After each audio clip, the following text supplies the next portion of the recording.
தாய் தமிழ் உறவுகள் அனைவருக்கும் வணக்கம். இன்னைக்கு ஒரு முக்கியமான ஊழல் முறைகேட்டை பற்றி தான் நம்ம பார்க்க போகிறோம். திருக்கோவிலூர் ஊராட்சி ஒன்றியத்தை சேர்ந்த தீக்கொடியூர் ஊராட்சியில் 2017-18 ஆண்டு பிரதான் மந்திரி ஆவாஸ் யோஜனா திட்டத்தில் திரு ஆதிசேஷன் என்ற பயனாளிக்கு வீடு கட்டுவதற்கு வேலை உத்தரவு வழங்கப்பட்டது. அதனைத் தொடர்ந்து ஆதிசேஷன் என்னும் பயனாளி பணிகள் மேற்கொண்டதில் 3 தவணைத் தொகைகள் ரூபாய் 26,029 ரூபாய் முதல் தவணையாகியும், ரூபாய் 26,715 இரண்டாவது தவணையாகியும், ரூபாய் 26,671 மூன்றாவது தவணையாகவும் மொத்தம் ரூபாய் 79,425 ரூபாய் விடுவிக்கப்பட்டது. விடுவிக்கப்பட்ட தொகையானது ஆதிசேஷன் என்பவரது வங்கி கணக்கு எண்ணுக்கு ஈடு செய்யாமல் திரு பழனிவேல் என்பவரின் வங்கி கணக்கு எண்ணுக்கு ஈடு செய்யப்பட்டுள்ளது. இதிலிருந்து நம்ம என்ன தெரிஞ்சுக்கணும்னா, 3 தவணைகளாக ஆதிசேஷன் அவர்களுக்காக விடுவிக்கிறதா சொல்லி விடுவிச்சிருக்காங்க. ஆனால் ஒரு தவணையில் தவறு நடக்கலாம், வேறு யாராவது அக்கௌண்ட்டுக்கு வேணாலும் போய் சேரலாம். ஆனால் 3 தவணைகளும் வேறு ஒருத்தருடைய அக்கௌண்ட்டுக்கு போயிருக்குதுன்னா இது யாரை ஏமாத்துற கதை. 2018 ஆண்டு விடுவிக்கப்பட்ட இந்த தொகையானது இன்னைக்கு 2026 நடக்குது. கிட்டத்தட்ட 8 வருடங்களாக அந்த பயனாளி ஆதிசேஷன் என்பவர் மாவட்ட ஆட்சியரிடம் மனு, பிடிஓ அலுவலகத்தில் மனு, எங்கெல்லாம் மனு கொடுக்க வேண்டுமே அனைத்து இடங்களிலும் மனு கொடுத்தோம். எந்த விதமான நடவடிக்கையும் எடுக்கப்படவில்லை. மிகுந்த மன உளைச்சலுக்கு உள்ளாகி என்கிட்ட வந்திருந்தார்.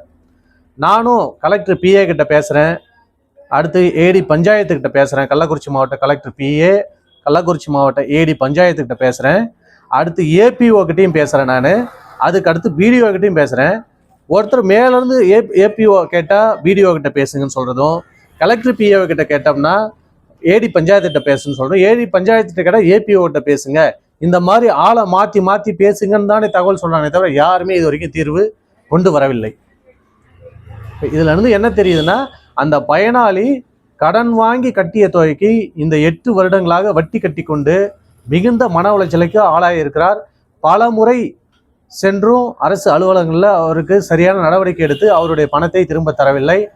தவறு செய்த அதிகாரி ஒரு தவணையை தவறாக செலுத்தியிருந்தால் தவறு என்று நாம் நினைக்கலாம். ஆனால் 3 தவணைகளிலும் வேறு ஒருத்தருடைய அக்கௌண்ட்டுக்கு மாத்துறாருன்னா இது திட்டமிடப்பட்ட ஊழல் முறைகேடு என்பதை தாண்டி இதில் நியாயப்படுத்துறதுக்கு வேற எதுவுமே கிடையாது.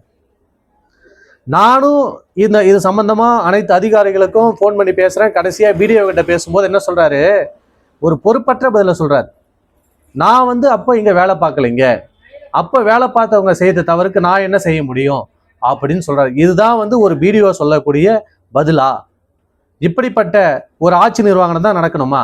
உங்களுக்கு 1 மாத சம்பளம் அரசாங்கம் உங்களுக்கு கொடுக்க முடியாம நிறுத்திட்டா நீங்க என்னென்னலாம் போராட்டம் பண்றீங்க. ஆனா சாதா ஒரு ஏழை தொழிலாளி வீடு இல்லைன்னு சொல்லி வீடு கட்டுறதுக்காக கடன் வாங்கி வீடு கட்டி இருக்கிறாரு, அதுக்கு வட்டியும் கட்டிட்டு இருக்காரு. இது வரைக்கும் 8 வருஷத்துக்கு 80,000 வட்டி கணக்கு என்ன ஆகுது? அவர் எவ்வளவு மன உளைச்சல் இருக்காங்க. மன உளைச்சலா இருந்தா தற்கொலை செய்யும் நிலைமைக்கு கூட போகலாம் கடன் தொல்லையால. இவ்வளவு சிரமங்களை சந்தித்து கொண்டிருக்கும் அந்த ஏழை தொழிலாளிக்கு அந்த வீடு கட்டுறதுக்கான பணத்தை மாற்றி, அதாவது திட்டமிட்டே ஊழல் முறைகேட்டை ஏற்படுத்திய அதிகாரி மீது உடனடியாக நடவடிக்கை எடுக்க வேண்டும், சஸ்பெண்ட் செய்ய வேண்டும். அது அந்த பயனாளிக்கு தெரியணும். 8 வருடத்திற்கான வட்டியை போட்டு உடனடியாக அந்த பயனாளிக்கு திருப்ப செலுத்த வேண்டும். இல்லை என்றால் மிக விரைவில் என்னுடைய தலைமையில் திருக்கோயிலூர் பிடிஓ அலுவலகத்தை முற்றுகையிட்டு மிகப்பெரிய ஆர்ப்பாட்டம் நடைபெறும் என்பதை எச்சரிக்கையுடன் தெரிவித்துக் கொள்கிறேன். நன்றி, வணக்கம்.